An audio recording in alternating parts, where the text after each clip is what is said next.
65편입니다. 우리 찬송하면 말씀이 현실이 됩니다. 아멘. 찬송하면 말씀이 현실이 됩니다. 라는 주제로 하나님 말씀 전하도록 하겠습니다. 제가 언젠가 아주 유명한 목사님의 그 설교를 듣다가 그 목사님이 이제 자신이 이제 기도원에서 하나님을 만났을 때 그 간증을 이렇게 듣게 되었습니다. 제가 기억을 더듬어서 이렇게 이제 그것을 생각해 본다면은 이제 그분이 이렇게 이제 하나님을 만났어요. 옛날에는 기도원을 참 많이 많이 갔습니다. 목사님들이 많이 가서 거기서 이제 기도하고 금식하고 예배하고 찬송하고 그러면서 많은 분들이 거기서 하나님을 만난 그런 목사님들 또 성도님들이 참 많았습니다. 그분도 이제 은혜를 받기 위해 교회에서 이제 기도원에 갔습니다. 근데 기도원에 이제 지금처럼 이제 뭐 어떤 화려하게 음악이 있고 뭐 어떻게 뭐 드럼이 있고 신디사이저가 있고 피아노가 있고 이제 그런 거 하나도 없어요. 그냥 거친 생 목소리로 그냥 하나님을 찬송하는데 그냥 이제 막 이제 찬송을 하는 거예요. 뭐 불길 같은 주 성령 간구하는 우리에게 뭐 그런 찬송 부르고 뭐 또 뭐예요? 뭐 불로 충만하게 하소서 막 그 찬송 있잖아요. 막 그거를 막 계속 부르는 거예요. 한두 번 부르는 것이 아니라 막 10번, 20번 그것을 반복해서 막 찬양을 부르다가 그렇게 반복해서 쉬없이 그 찬송을 부르다가 정말 하나님을 만났어요. 그 가사처럼 불길 같은 주 성령 우리에게 임하소서. 그 찬양 아니에요? 불로 충만하게 하소서. 정말 그 말씀의 그 찬송의 그 가사처럼 정말 그것이 실제가 되었다라는 것입니다. 자, 우리 1절 한번 보겠습니다. 1절. 자, 시작. 시온에서 주를 기다려오며 사람이 서원을 주께 이행하리이다.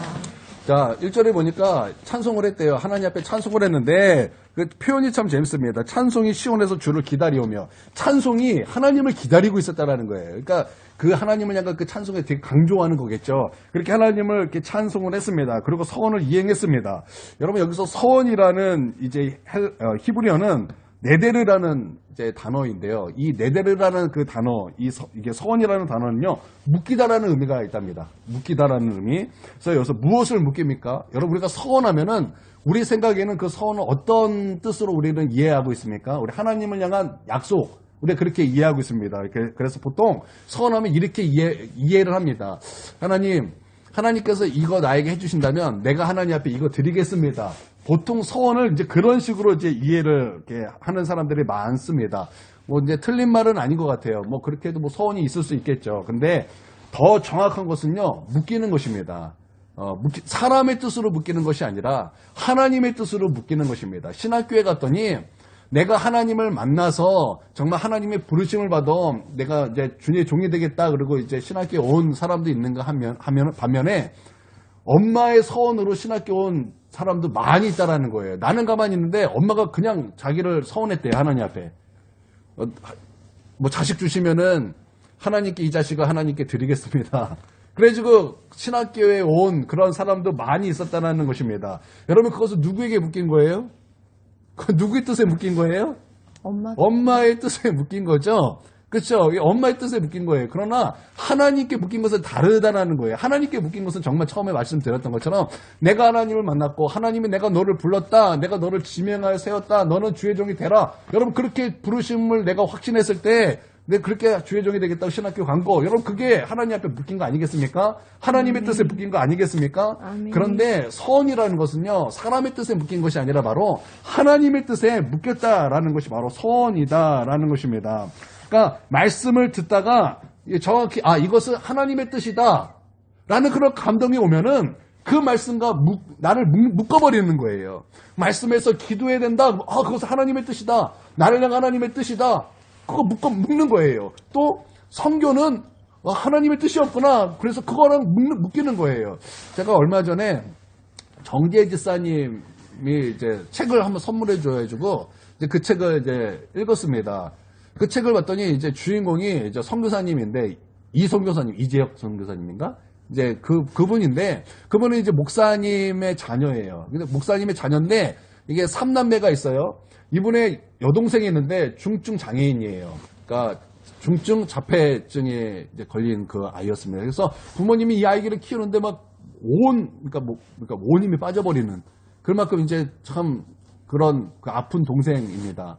그리고 이제 남동생도 있는데 이제 이 선교사님이 이 선교사님이 이제 선교사로 가겠다 그러니까 내가 이제 나도 이제 선교를 하겠다 그러니까 아 우리 집에서 돈 벌 사람이 이제 나밖에 없구나.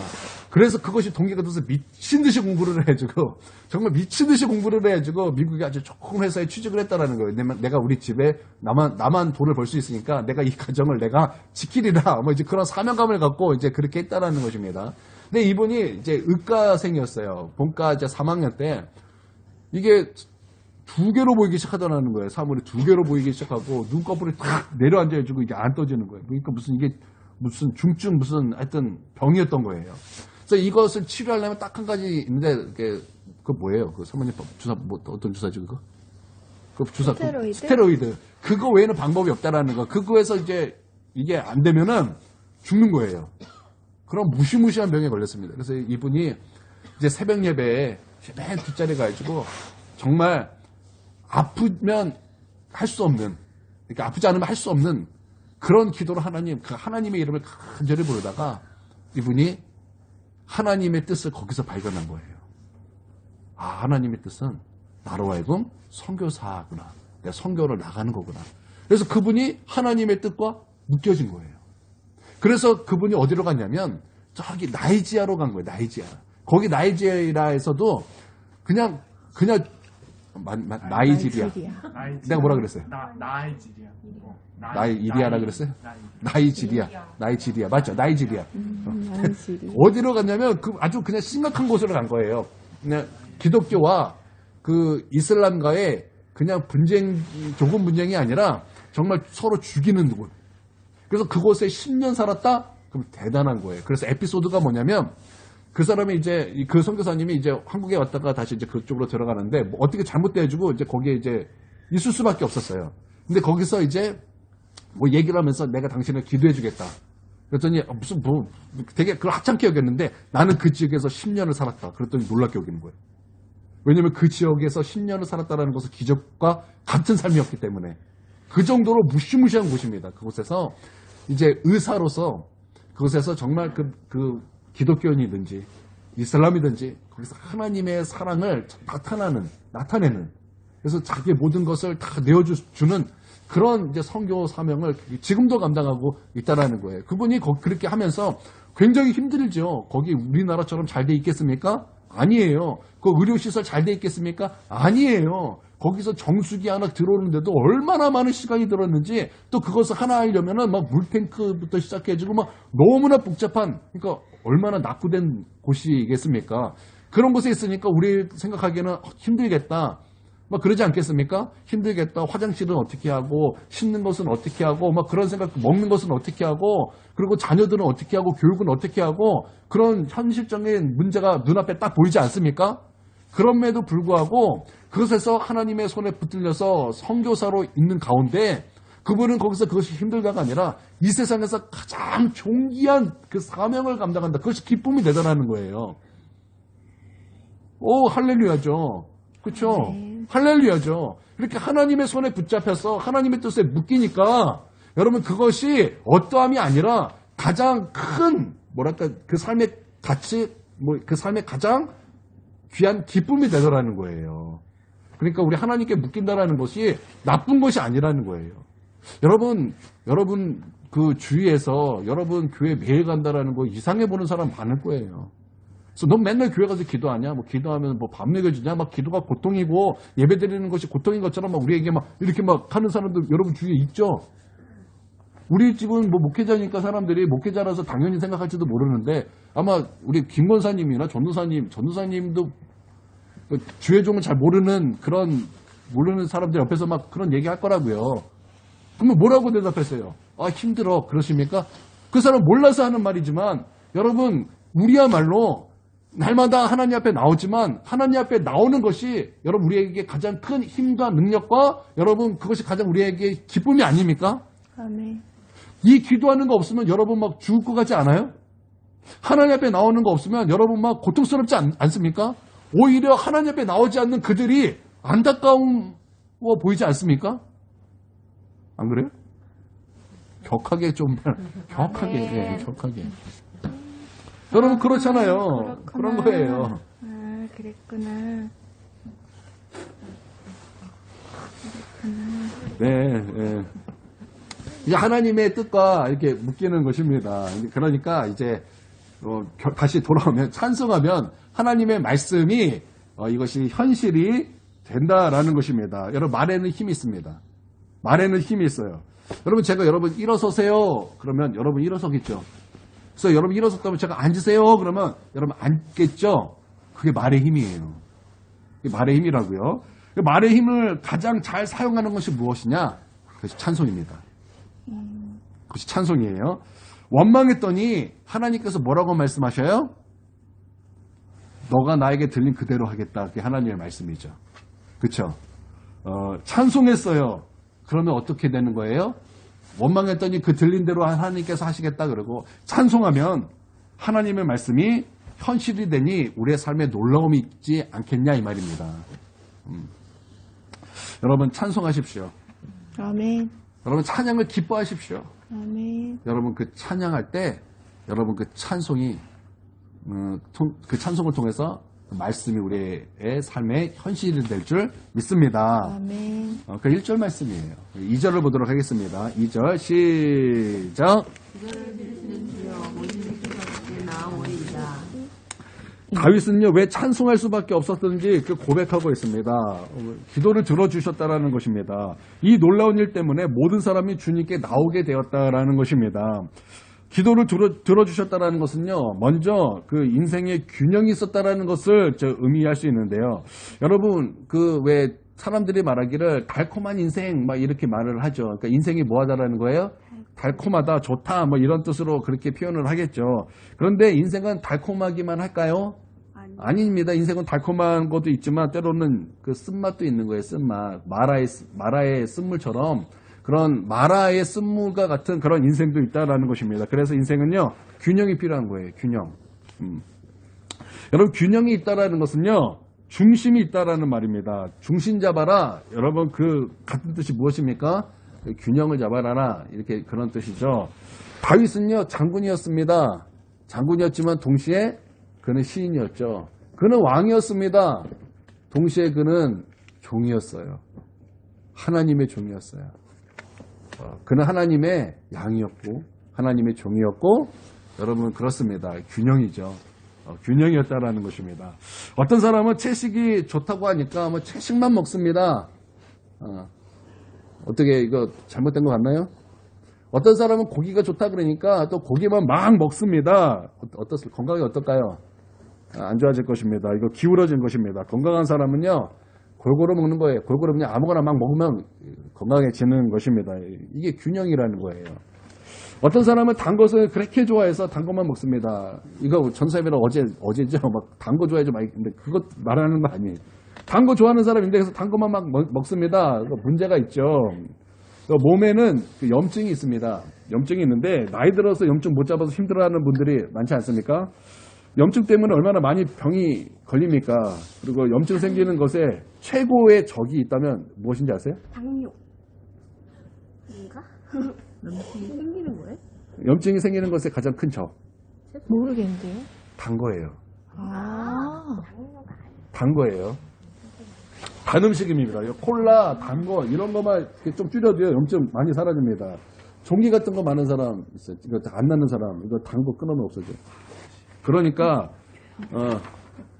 짠 것만 신경 쓰는 사람, 또 단 것만 신경 쓰는 사람, 또 기울어지는 거예요. 골고루 드세요. 골고루. 그러니까 인생도 단 것만 있는 것이 아니라 쓴 것도 있고, 쓴 것만 있냐? 그것 아니에요. 단 것도 있어요. 여러분, 균형을 맞춰야 된다라는 것입니다. 하나님은 우리에게 항상 균형을 맞추십니다. 인생에 단 것도 주시지만 또 인생의 마라의 쓴물도 경험하게 하십니다. 그러므로 말미암아 하나님께서 우리 가운데 뭐라고 말씀하시는 거예요? 균형을 잡으라는 거예요. 균형을 잡으라는 말은 다시 바꿔 말하면 중심을 잡으라는 것입니다. 우리는 그 중심이 무엇입니까? 하나님이에요. 아멘. 중심을 잡아야 넘어지는 게 아니에요. 넘어지지 않습니다. 여러분 왜 자전거 처음 배우는 사람이 배울 때 왜 그렇게 넘어집니까? 중심을 잡지 못해서 그래요. 중심을 잡으면 그때부터는 막 가요. 뭐 밟으면 가요. 밟은 대로 가요. 가고 싶은 대로 갈 수 있어요. 그러니까 중심을 잡아야 되는데 여러분 이 중심이 없으면 우리는 흔들리고 넘어질 수밖에 없고 까질 수밖에 없고 여러분 고통할 수밖에 없어요. 여러분 우리의 중심은요 하나님입니다. 할렐루야. 우리 중심이 하나님이 되기를 원합니다. 아멘. 3절을 보겠습니다. 3절 시작. 죄악이 나를 이겨싸우니 우리의 허물을 주께서 사하시리이다. 예, 여러분 잘하려고 하면은 꼭 여러분에게 어떤 일이 찾아옵니까? 넘어지는 유혹들이 막 찾아오지 않습니까? 1, 2절은 참 좋아요. 막 찬송을 했더니 말씀이 현실이 되고 또 기도하면서 하나님이 내 중심이 돼서 내 삶의 균형이 맞춰지고 얼마나 1, 2절은 얼마나 좋은지 모르겠어요. 근데 3절에 봤더니 막 오싹합니다. 정말 뭐라 그럴까요? 그 바울의 고백처럼 죄가 나를 사로잡는 것을 보는도다. 그것처럼 막 죄가 나를 막 사로잡으려고 지배하려고 하는 것을 막 보는 거예요. 여러분 지금도 보세요. 잘하려고 막 했는데 꼭 여러분 넘어뜨리는 일들이 꼭 여러분을 찾아오지 않습니까? 여러분 그렇죠? 여러분 그렇다라는 거예요. 그러니까 중요한 것은 뭐냐면 나로 살면 안 된다라는 거예요.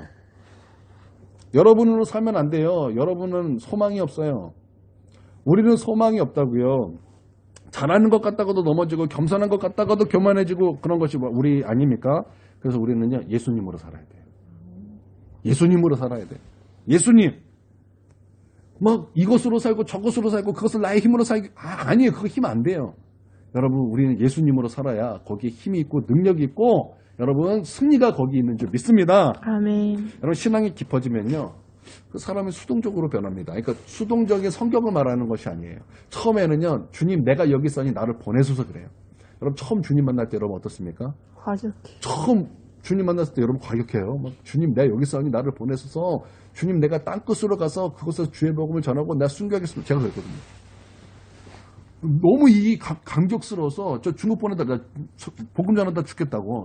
그래서 제 닉네임이 이스테반이에요. 스테반. 돌 맞아 죽겠다고 복음 전하다가. 처음에 이렇게 과격하다고요. 그래서 막 그렇게 돼요. 막 그래요. 여러분 모세도요. 처음에 막 내가 여기서 나를 사용하시옵소서 막 그러지 않았습니까? 그래서 민족의 지도자가 여기 있습니다. 나를 사용하여 주십시오. 막 혈기 부렸잖아요. 그때 하나님께서 모세를 부르셨습니까? 안 부르셨어요 그때. 모세를 쓰셨습니까? 안 쓰셨어요. 모세는 그 혈기로 사람 죽였어요. 그러고 나서 40년이 더 지났어요. 그가 다 죽어졌어요.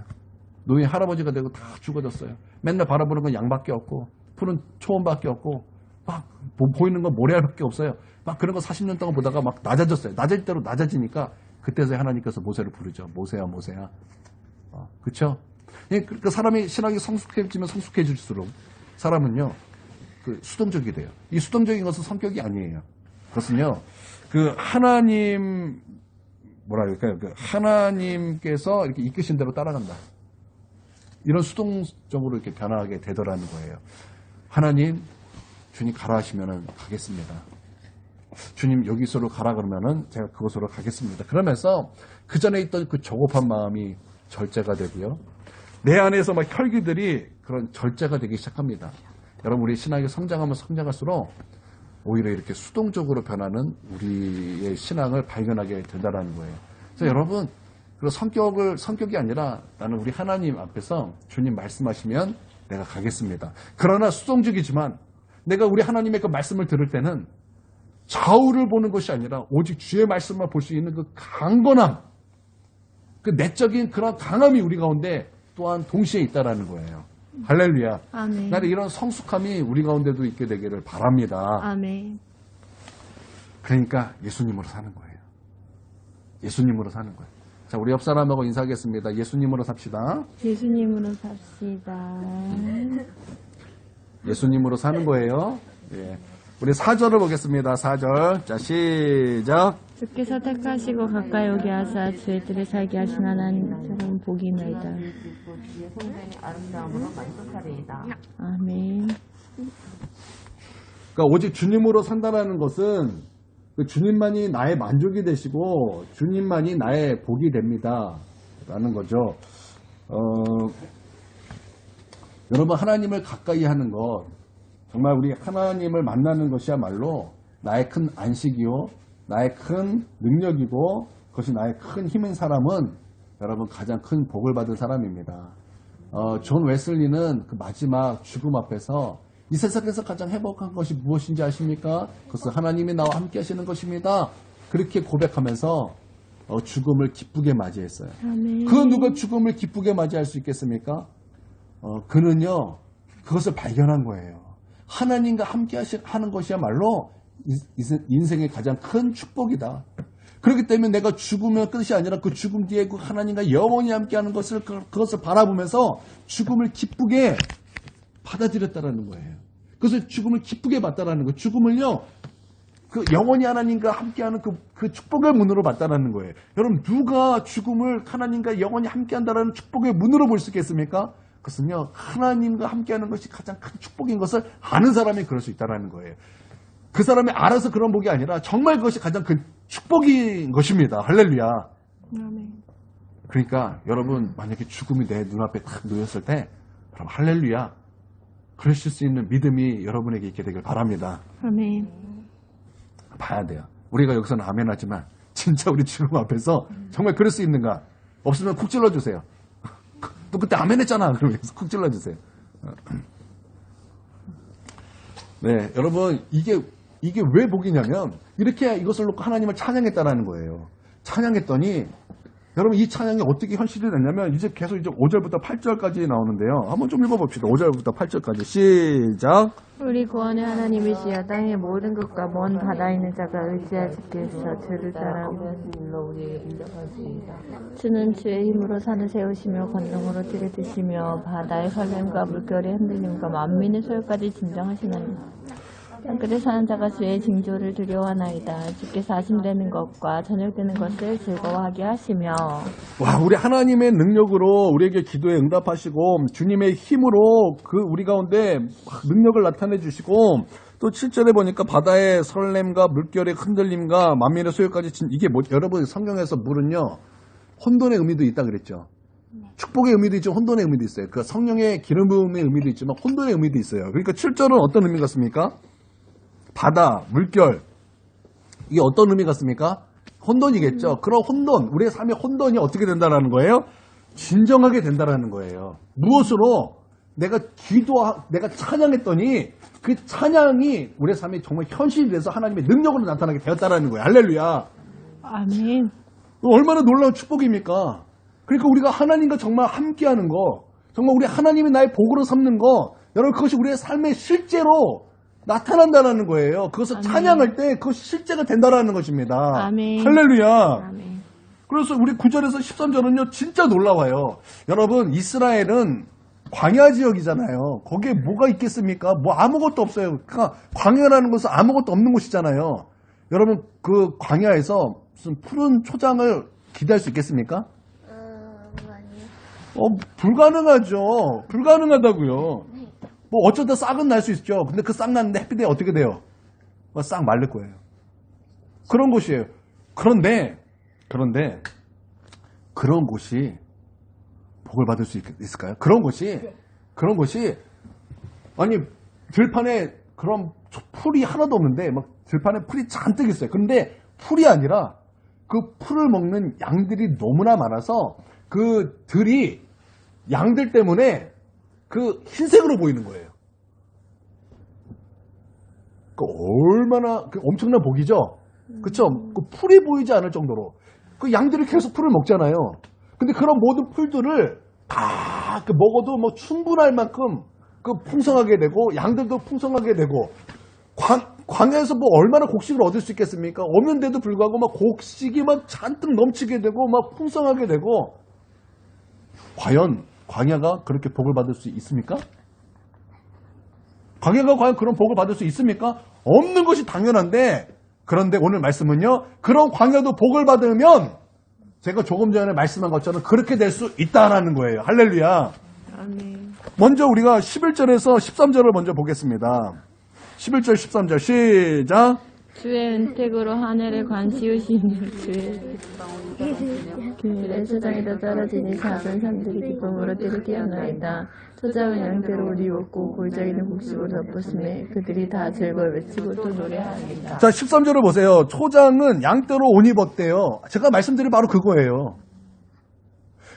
있을 수 없는데 하나님이 복을 주시니까 들의 초장이 푸른 풀이 가득했는데 그 푸른 풀도 보이지 않을 만큼 양들로 가득해서 하얀색으로 보이는 거예요.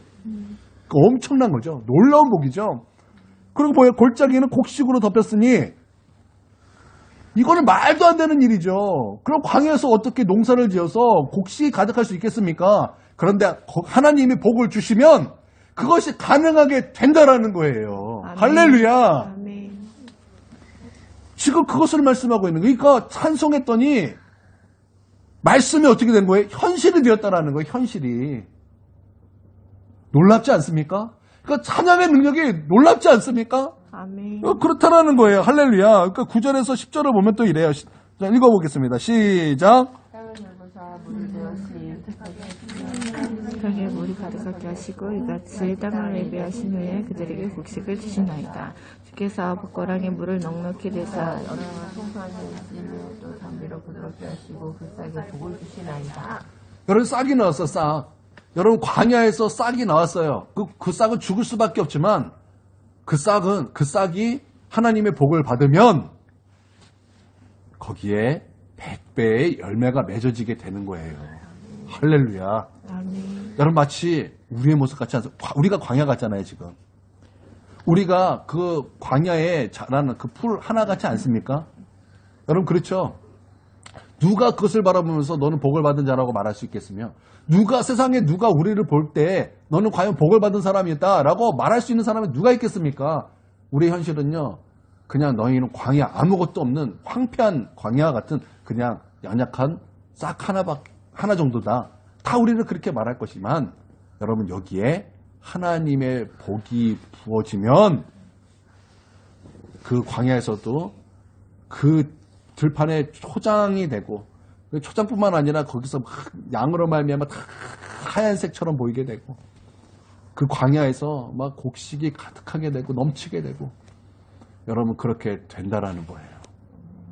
그러니까 여러분이 그런 광야에 그 싹 하나 연약하고 보잘것없는 그 싹 하나 할지라도 하나님이 복을 주시면 여러분은 놀라운 것을 보게 됩니다. 아멘. 여러분 이것을 믿으시고 우리 하나님을 정말 있는 힘껏 찬양하십시오.